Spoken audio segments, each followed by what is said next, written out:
I've had the good fortune to work with some of the best people in the hypnosis industry, and today's video is about one of those people. So today's video is 5 things I've learned from master hypnotist, inventor of the Swan Protocol and all-round good bloke, Bob Burns.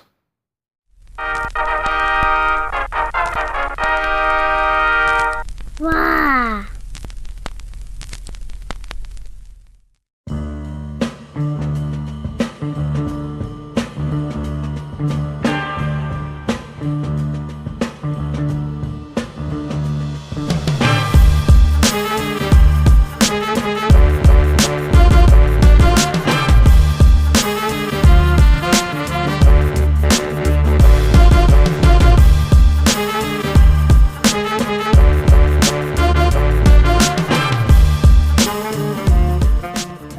Hello, today's video is about a chap called Bob Burns, who is the inventor of a protocol called the Swan Protocol. He's a fantastic hypnotist, he's a fantastic therapist and a fantastic teacher. He's been someone who has mentored me, he's been really made himself available to me. I've phoned him up and pestered him no end, saying, you know, when I've got hit an issue with a client or with a protocol or a process that I'm using, I've been able to phone Bob up and say, well, you know, what do you think of this? And Bob's been ever generous with his time. He's never told me to get lost. He maybe should have done a few times, and I should probably buy him a drink or two once in a while. This video is actually about 5 things I've learned from Bob, but really I could have made an hour-long video with dozens and dozens of things that I've learned from Bob. He's taught me so much, so I'm forever in his debt, and I totally encourage you to check out the work of Bob Burns. The Swan is what he's known for mainly, but he does all sorts of workshops and other things that he can teach you about lucid dreaming, about running a therapy practice, and all these kind of interesting, cool things that he's taught me all about these things as well. So I'm immensely grateful to Bob, and I'm really pleased to be making a video about 5 things that I've learned from him.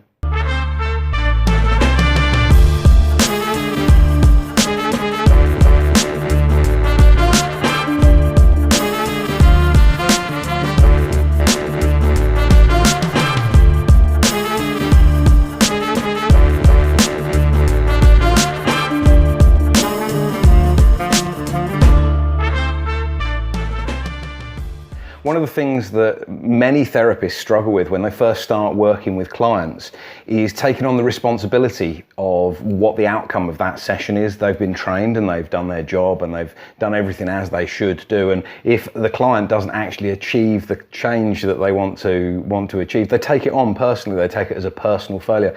One of the things that I've learned from Bob, which has been key, it's been really helpful and useful and really moved me forward as a therapist, is it's not my responsibility whether the client is fixed at the end, for want of a better word. It's not my responsibility if they get the change or not. We do the best work we can do, we get the best result we can get, and the outcome is the outcome that we get, knowing that genuinely, hand on heart, I've done the best job that I can do. So Bob's got a great phrase that encapsulates this, and also lots of other things in life you can approach with the same phrase, which is SW, SW, SW.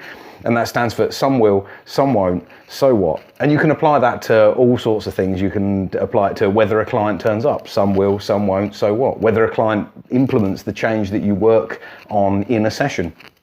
Some will, some won't, so what? You can apply it to all sorts of other areas of life, you know, and the thing that's very useful about SW, SW, SW is when a client doesn't get the change that they're after, maybe you can work with them some more, maybe you can do some more sessions with them. Some will, some won't, so what? And maybe you can't do some more work with them, maybe there's nothing more to do, maybe they don't want to come back. Some will, some won't, so what? So that's the first big lesson I learned from Bob that I applied to my practice, and it's helped me immensely. It allows me to care as much as I possibly can do about the outcome for the client, but not take it personally when, you know, things don't always go according to plan. Another friend of mine, Mark Chambers, he's got this fantastic phrase that he says, if you know, anyone who claims that they are curing 100% of people is either lying or hasn't seen enough people. And this sort of goes very well with what Bob has said, and you know, you don't have to take it on board that the client doesn't always get the change, and then when they do, you can feel elated and fantastic about it, and really, you know, give yourself a pat on the back and give the client a pat on the back too.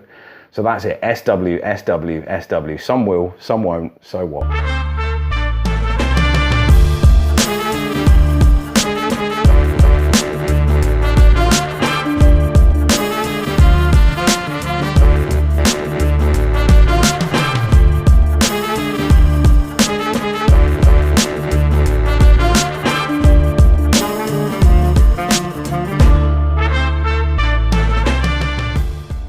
There's quite a lot of divided opinion amongst hypnotists, amongst hypnotherapists about scripts and scripting, and you'll hear the word scriptnotist used disparagingly by some hypnotists, and other hypnotists feel insecure and feel that they're being criticised or judged because they use script or they use scripted parts. One of the things Bob's taught me that I've found immensely useful is that there's a difference between reading a script to a client and having scripted parts of your process that allow you to work smoothly and flow through the process easily. There's a few different points at which I will now use scripted parts, and this can be in the phone call, for instance. There's a fantastic protocol I use, the John Clee-Sattel smoking protocol, which has a phone call process, and I've adapted, as we all do, I've adapted my smoking sessions to suit my style, to suit the things that I've learned and the way I approach things. But one of the things that I do religiously really is that when someone phones up and they say they want to stop smoking, I go through a little filtering process designed by John Clee-Sattel, and I totally recommend you go and get his program. It's well worth the money, but it's scripted. I know what it is. It sometimes goes off script. The client has never heard the script before, so sometimes their questions go off in different directions and we answer those questions. But basically it's 4 questions that lead me to a position where I know if they're ready to stop smoking or not. There's other little bits of scripted work that I do. You know, the Dave Ellman induction, for instance, is a fantastic induction, and it's maybe slightly different with every client, and you're reacting to how the client's doing things and speeding up and slowing down or adding or removing elements based on the context. But nonetheless, understanding the language patterns, relax those eyes to the point where they just won't work. That's a script, that's a scripted part. You know, test that they won't work and prove to yourself that they won't work. That's a little phrase that I use, and it helps me to move through the process.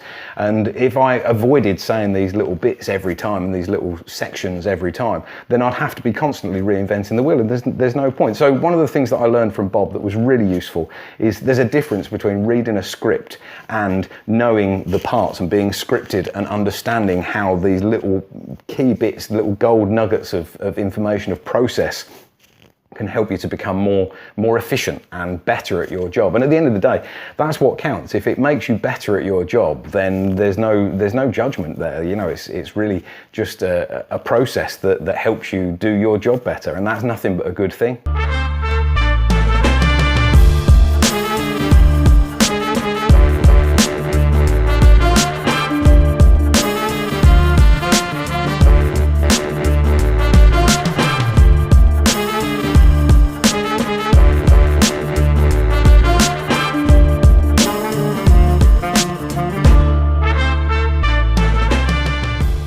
We all have a different take, a different set of beliefs, a different set of ideas and views about what hypnosis is and how it applies, how it can be used, and how therapy should be approached. You know, there's all these different levels and ways and different things. You speak to 10 different hypnotists, you will find there's 10 different explanations of how they work and why it works in the way that it works. We need to compromise sometimes. We need to agree to disagree. We need to work around the differences of our opinions. Sometimes clients come with very different opinions on how this stuff works than our own opinion.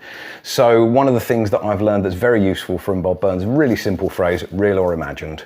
So you talk to the client about, you know, we're going to do this thing, we're going to solve this problem, real or imagined, you know, and if their context, if their worldview says something that you don't really agree with, either you're a bit skeptical of their view or they're a bit skeptical of your view, you can allow this compromise. You can make this compromise work for everyone by saying, you know, this thing, real or imagined, we're just going to work with it as though it's real. We're going to work with it as though it's a real thing. Maybe it's just a metaphor, maybe it's just a construct, maybe it's just a useful vehicle for us to communicate some ideas. Real or imagined, we're going to do this.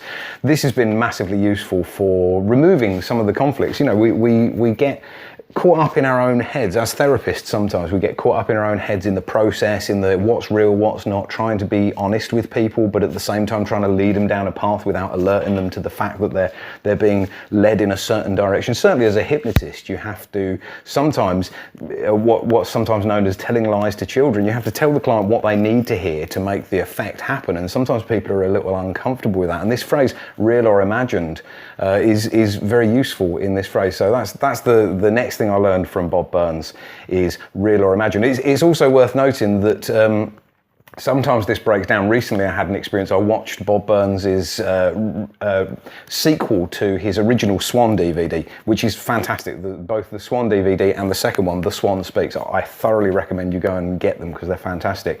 And this phrase, real or imagined, is it's supposed to keep us sane. This is what Bob says, is that, you know, the phrase real or imagined, it keeps us sane. And I'm watching The Swan Speaks and I'm thinking, I'm not sure that this phrase is adequate to keep me sane. There's some fantastic stuff on it. It's crazy stuff. So go and have a look at The Swan Speaks and you'll see what I mean. So there you go, real or imagined.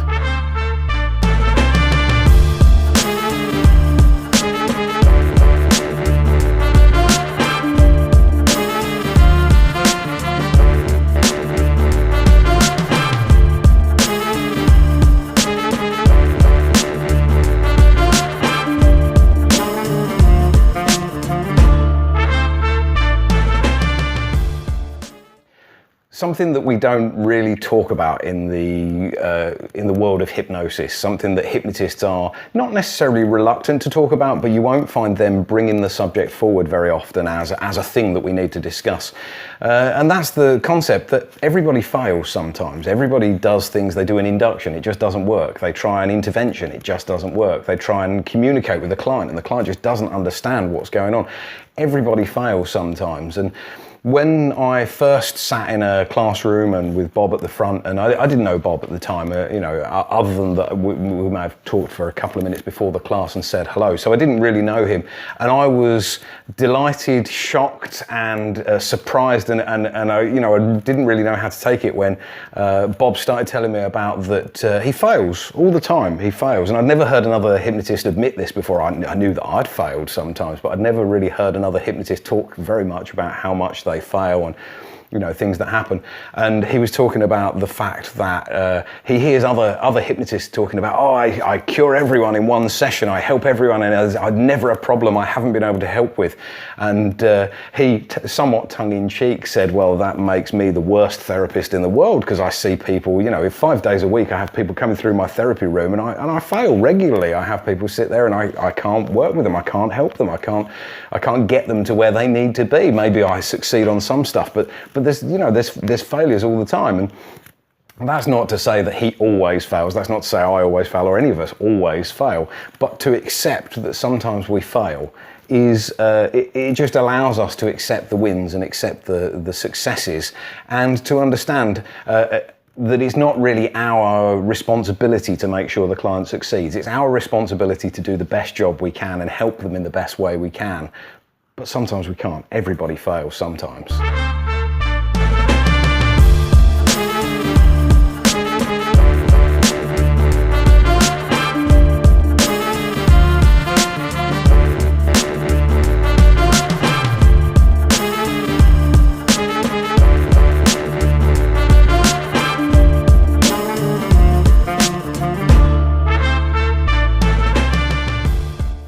And of course, saving the best till last, the number 5 on my list is the thing that Bob Burns has taught so many people around the world, both in person and from his downloads, from his DVDs, from his videos, is the Swan.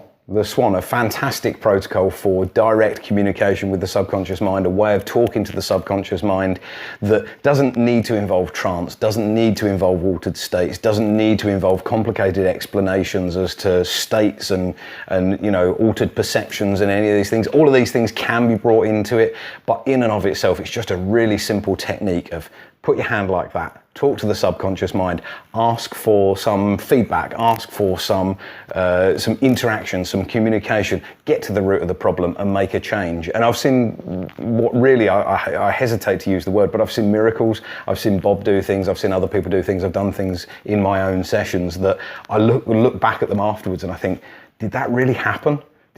Did I really see what I think I saw there? And the answer is yes. You know, these interesting things do happen, and the Swan is just such a so simple, but so powerful, so direct. And as time's progressed, the technique has deepened and been broadened and brought more things into it, but the technique itself remains very simple. We've started to bring other things like direct voice, which the Swan Speaks, the sequel to the original Swan video, is largely about direct voice, about getting the subconscious mind, or whatever, real or imagined, whatever part of the client is involved here, to speak to you directly, and it's mind-blowing stuff, and it's a fantastic technique, and I use it with pretty much everyone who comes to sit with me. And some people are fantastic at it, and some people are less fantastic, and sometimes it's the only thing I use in a session. Sometimes it's one of the things that I try, and one of the things that we use as a suite of approaches, that we try other things and do other things. But it's so versatile, it's so powerful, that pretty much everyone who sits in front of me at some point is going to put their hand like that and have me talking to their subconscious mind and getting them to respond and doing these things. So that's it. And I thoroughly encourage you to go and learn the technique. If you're a therapist of any kind, whether you're a hypnotist or whether you're another kind of therapist, I thoroughly encourage you to go and find out about the Swan, because it's such a useful, versatile technique. And it doesn't have to be hypnosis. It can be done as a completely trance-free, and often is done as a completely trance-free imagination exercise. Just some people call it idiomotor response. There's a whole conversation about whether it is or isn't, or whether it's that plus some other stuff, whatever. That's a conversation for another day. But certainly anyone who is looking for something that's a fantastic tool that's not necessarily hypnosis could absolutely be using the Swan.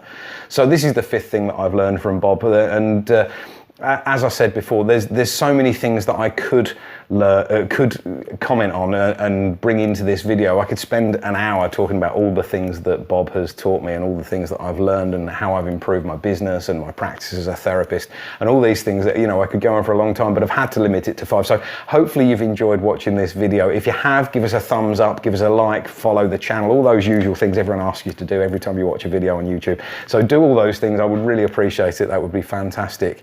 And thank you for watching. I'll see you next time. Bye-bye.